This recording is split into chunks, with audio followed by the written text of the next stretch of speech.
Jeg ved aldrig, hvornår det er, jeg får anfald. Jeg kan i princippet få dem hvert øjeblik. De kommer bare ud af det blå. Det er først et stykke tid efter, at det går op for mig, at jeg har haft et anfald.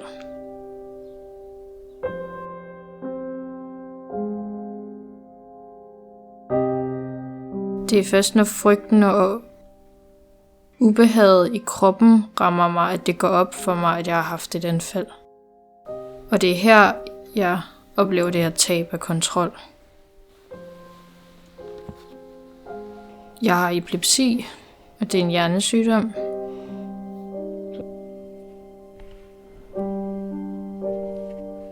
Nogle gange får jeg anfald, mens jeg er ved bevidsthed.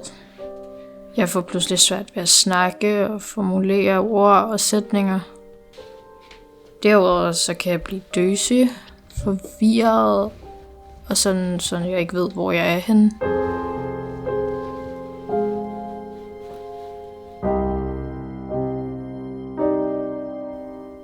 Jeg ved egentlig godt, at jeg har et anfald, men samtidig har jeg ikke den her kontrol over min krop, fordi jeg altså ikke kan styre, hvad der sker. Altså, jeg kan ikke styre min evne til at snakke, min tale, at lytte, og bare derfor skulle finde rundt i tingene og hvad der sker omkring mig. Jeg er 20 år, og min epilepsi er kronisk, hvilket altså vil sige, at jeg skal leve med den resten af mit liv. Det er virkelig ubehageligt at få de her anfald, og det gør mig virkelig bange. Men det værste er magtesløsheden, og det er det, jeg har kæmpet hårdest med.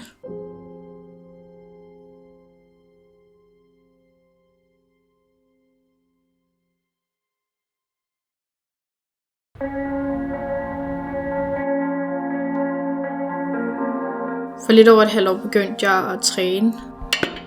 Jeg træner primært i fitness i form af styrketræning. Det er styrketræning med vægte eller maskiner. Ret hård fysisk træning, hvor jeg på den måde presser min krop.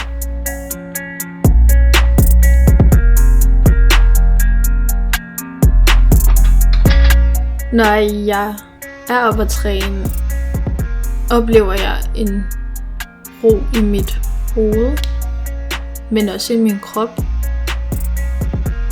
Jeg er i et rum, hvor jeg kan fokusere på min egen krop og min egen styrke, og hvad min krop den kan.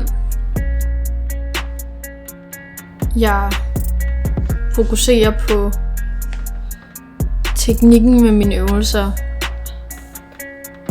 hvilke øvelser jeg laver, hvordan jeg laver øvelserne, og kan koncentrere mig om det. Og fokusere på den måde på, hvad min krop den fysisk kan. Jeg kan presse mig selv.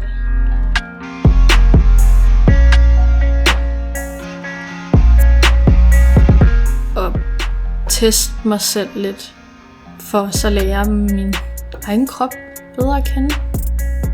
Når jeg træner, oplever jeg en følelse af kontrol over min egen krop.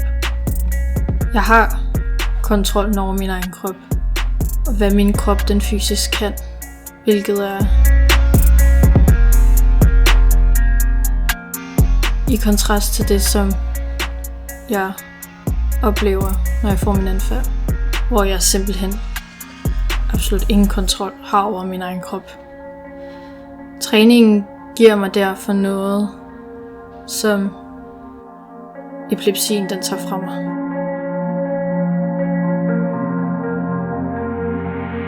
Altså, jeg vil altid skulle leve med min sygdom, og det tab af kontrol, som sygdommen medfølger. Men træningen, den har jeg kontrol over. Når jeg træner, har jeg kontrol over min egen krop. Og det kontrol, jeg får i træningen, er med til at udligne det tab af kontrol, som sygdom giver mig.